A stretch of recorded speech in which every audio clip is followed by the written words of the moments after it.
Alors, le résultat d'apprentissage d'aujourd'hui était de vraiment de voir à quoi ça a l'air une décroissance exponentielle.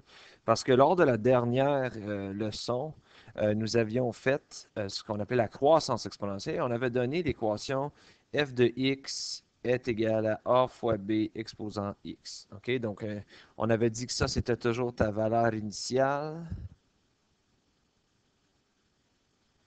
que le b, c'était toujours un facteur de croissance.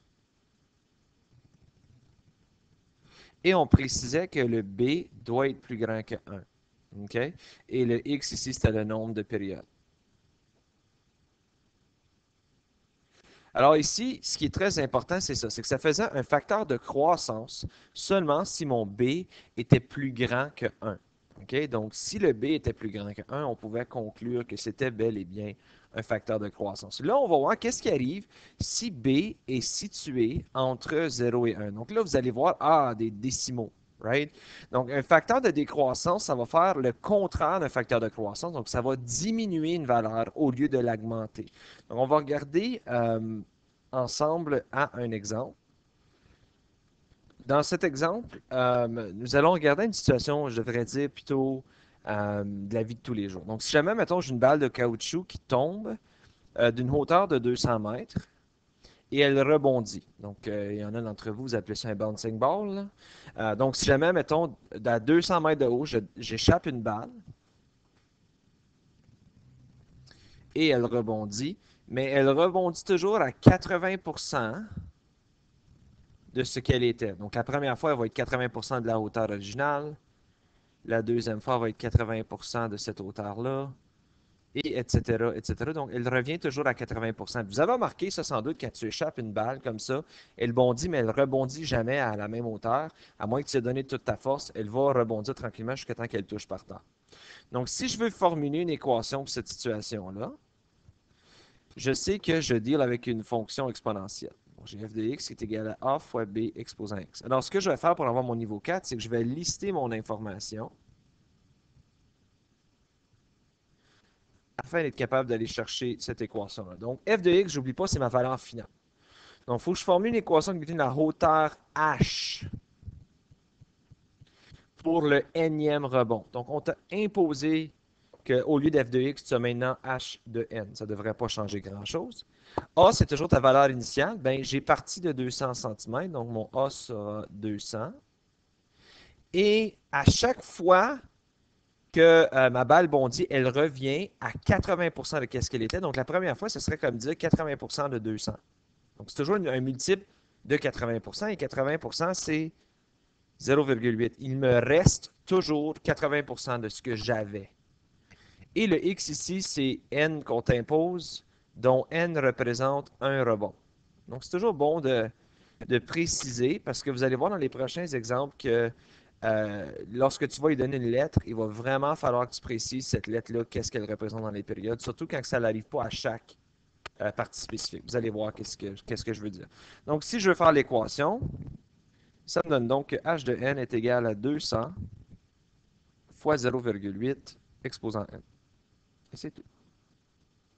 Maintenant, comment est-ce que je peux utiliser ça? Ben, je peux aller chercher maintenant à quelle hauteur est-ce que la balle, quelle sera sa hauteur après le cinquième rebond. Donc, si n représente un rebond ou le nombre de rebonds, donc j'ai juste à faire h de 5, qui serait donc 200 fois 0,8 exposant 5, donc h de 5 ici. Là, je vais le faire avec vous pour la calculatrice parce que c'est toujours quelque chose que les gens ont de la difficulté. Tu fais toujours l'exposant premier, donc 0,8 exposant 5, tu pèses égal. Regarde, ta calque va te donner quelque chose. Garde ça là et fais juste faire le fois 200 par après. Et regarde donc ça, j'ai 65,54 cm comme hauteur après 5 rebonds. Donc, la balle est partie de 200 cm, mais après chaque rebond, elle revenait à 80%, donc elle est maintenant à 65,54 cm après 5 rebonds. Un exemple un peu plus difficile, ici, si vous voulez, c'est qu'on a Jérôme qui prend une dose de pénicilline de 250 mg, puis à toutes les 2 heures, il y a 40% de la pénicilline contenue dans son sang qui est éliminée. Okay? Donc, on veut l'équation de ce scénario afin de trouver le montant de pénicilline dans son sang après 6 heures. Donc là, l'équation, encore une fois, tu vois, alright, c'est une fonction exponentielle. Tu commences toujours avec ça, mais il faut vraiment lire la question comme il faut. OK? Donc ici, je vais lister toujours mon information. Ça me règle énormément de troubles. Et je vais commencer par juste trouver l'équation. Et ensuite, je vais trouver la réponse pour le 6 heures. Right? C'est toujours plus facile parce qu'ensuite, je peux juste remplacer mon x dans l'équation. Donc, j'ai f de x, j'ai a, j'ai b et j'ai x que j'ai besoin d'aller chercher. Quand je dis x, je parle de l'exposant. Donc, f de x ici, rien n'est imposé. Et c'est ma valeur finale, mais c'est ça que je cherche d'ailleurs. So, f de x ne changera pas.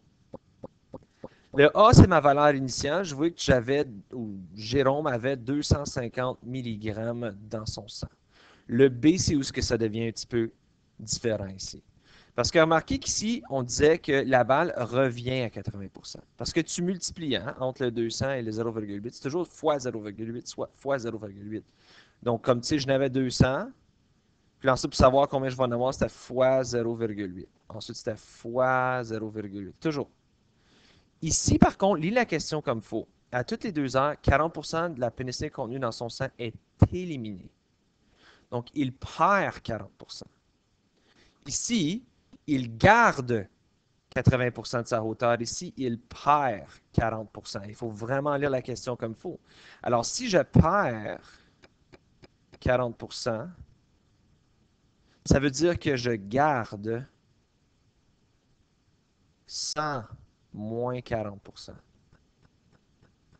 Donc, je garde 60%. Alors, n'oublie pas, ça, c'est une multiplication. Si tu fais fois 0,4, tu es en train de dire qu'il me reste 40% à chaque fois. Non, tu perds 40% à chaque fois. Donc, il te reste 60% à chaque fois.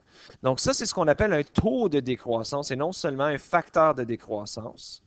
Alors, ce qu'il faut faire ici, c'est qu'il faut aller, chaque fois qu'on a ceci, faire le B, c'est 1 moins ton 0,4 qui donne 0,6. Donc, je répète, ce qui va pour le B, c'est toujours ce qui te reste et non ce que tu perds. Parce que si tu fais fois 0,4, ça, c'est comme dire je perds 60%.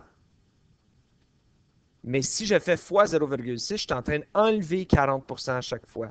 Right? Si je veux enlever 40% de 250 mg, mais je ferais fois 0,6. Je vais enlever 40%, je suis en train de garder 60%. Donc ça, c'est le principe. Là, maintenant, le X aussi est très différent parce que le X ou ton exposant, tu vas perdre ce 40%-là à toutes les 2 heures. Donc, en temps normal, on voudrait que X représente 1 heure. C'est beaucoup plus facile. C'est de nous dire, OK, pour moi, X, c'est 1 heure. Donc, ça veut dire que le exposant ici, quand le X est 2, l'exposant au complet doit me donner 1. Right? Puis quand que X est 1, l'exposant devrait être 1 demi. Parce que c'est à toutes les 2 heures. Donc, pour avoir ton exposant ici, tu as X sur 2. Alors, quand X, admettons, va être égal à, mettons, 2, donc après 2 heures, ça va être 2 sur 2. Et 2 sur 2, évidemment, ça va te donner 1. Donc, j'ai fait un cycle. Il faut que tu dises un cycle, c'est combien d'heures? C'est 2 heures. Donc, lorsque X sera 2, j'aurai fait un cycle. Donc, 2 sur 2 te donnera 1.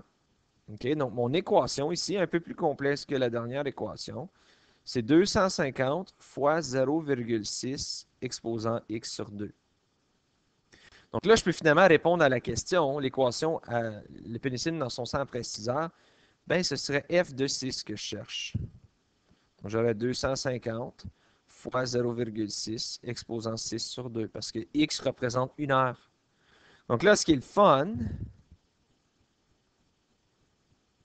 c'est que tu peux faire le 6 divisé par 2, ça donne 3. Regardez, là, ça me donne combien de cycles que j'ai fait de 2 heures. J'ai fait 3 cycles de 2 heures après 6 heures. Donc, le x sur 2, c'est justement pour que ça te redonne la bonne chose.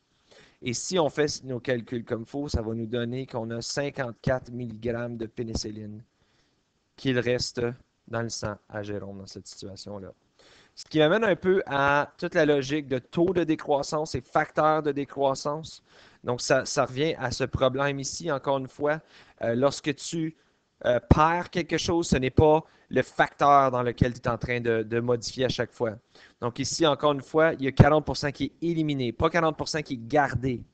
Donc, c'est un taux de décroissance au lieu d'un facteur de décroissance. Le facteur de décroissance, il faut faire 1 moins le taux.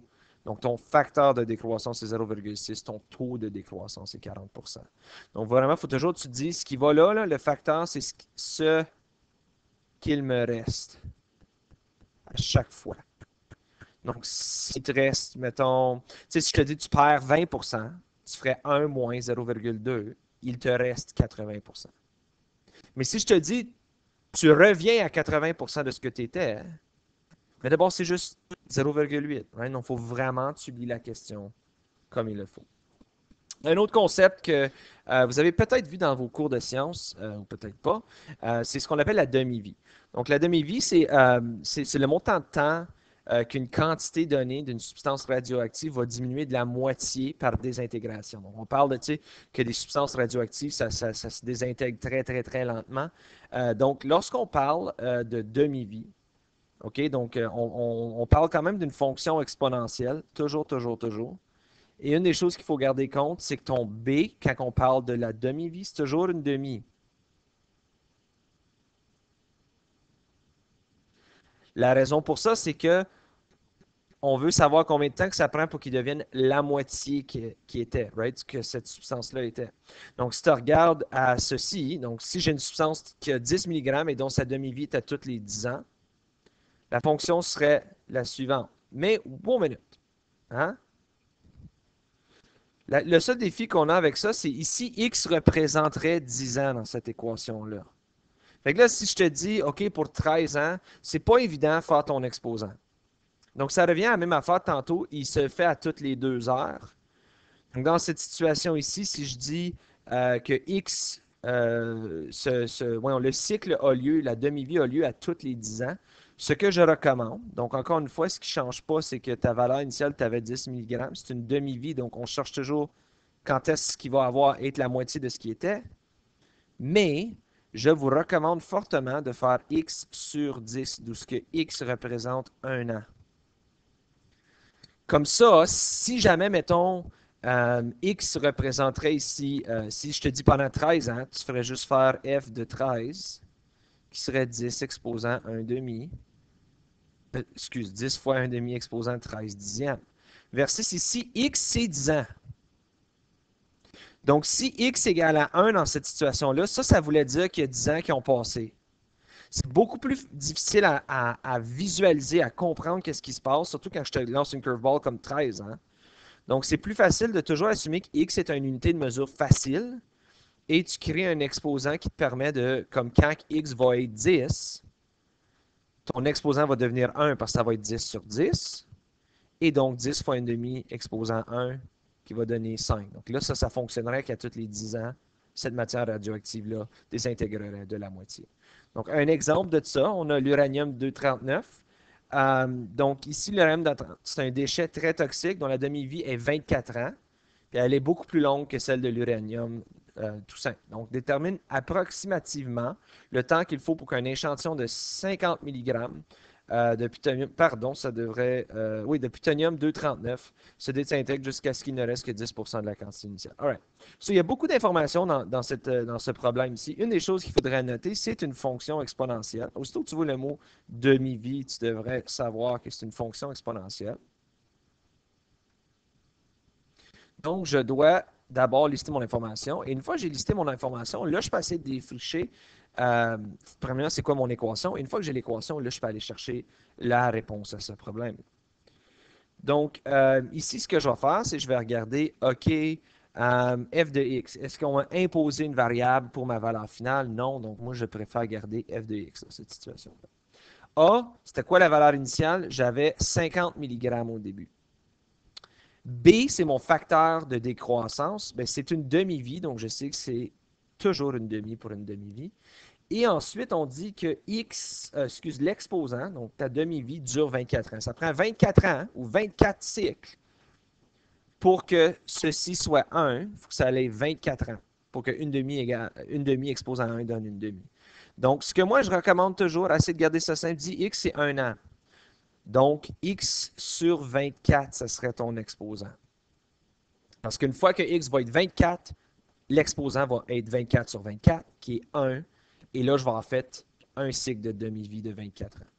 Alors, mon équation, c'est donc 50 fois 1,5 exposant x sur 24. OK. Ça, c'est la première étape. La deuxième étape, on te demande, j'aimerais savoir combien de temps que ça va prendre. Donc là, ça, c'est ton x que tu cherches pour qu'il te reste 10% de ta quantité initiale.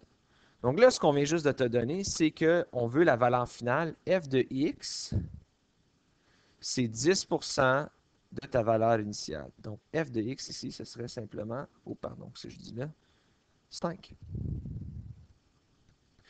Alors, si je vais aller résoudre ceci, ça me donnerait 5 est égal à 50 fois 1,5 exposant x sur 24. Donc là, il y en a qui vont commencer à paniquer. Moi, je vous indiquerai de, s'il vous plaît, respirer. Parce que ça, c'est des choses que vous êtes capable de résoudre. C'est une résolution d'équation. N'est-ce pas? Donc, si on regarde à ceci, on est en train de faire le contraire de Penrose. Donc, est-ce que j'ai une addition ou une soustraction? Non. Est-ce que j'ai une multiplication? Oui. Je peux diviser par 50 des deux côtés. Donc, ça me donne que 0,1 est égal à 1,5 exposant x sur 24. Et maintenant, il y en a qui vont dire, ah, tu peux aller faire telle stratégie avec les logarithmes. OK, peut-être vous avez entendu parler de ça dans vos cours de sciences ou quoi que ce soit. Dans un cours de maths, 11e année préuniversitaire, techniquement, on n'a pas encore vu ce concept-là. Et donc, moi, j'aime mieux pas l'utiliser sans que vous ayez une base. Et la grosse base de ça vient dans votre cours de 12e année préuniversitaire. Donc, à cette étape ici, en 11e année, ce que je vous demanderais de faire, c'est de l'essai et de l'erreur. OK? Donc, tu essayes, tu mets des valeurs de x jusqu'à ce que ça te donne à peu près 0,1. Donc, je vais le faire avec ma calculatrice ici. Alors, je ne sais pas, moi, on va essayer, là, je vais mettre mes essais à côté, là, 1,5 exposant, essayons 40 sur 24. OK? Essayons juste 40 jours. Qu'est-ce que ça donne? Là, il faut vraiment que tu fasses attention à tes parenthèses. Donc ça me donne 0,3. Hein. OK. So, je sais que c'est beaucoup plus gros que 40. On va essayer 60.